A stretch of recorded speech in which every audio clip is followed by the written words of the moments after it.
Hello guys, welcome back to a new video of Quick Guide. Today in this video, I'm going to show you how you can log into your GrubHub driver's account. Watch the video till the end.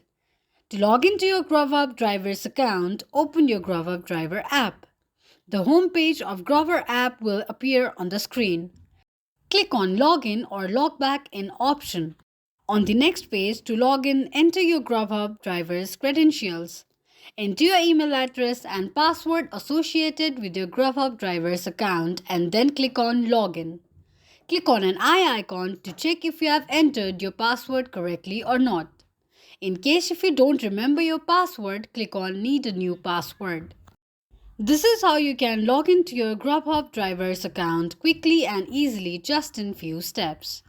If you have any thoughts or queries, let us know in the comment section. Don't forget to subscribe to our channel.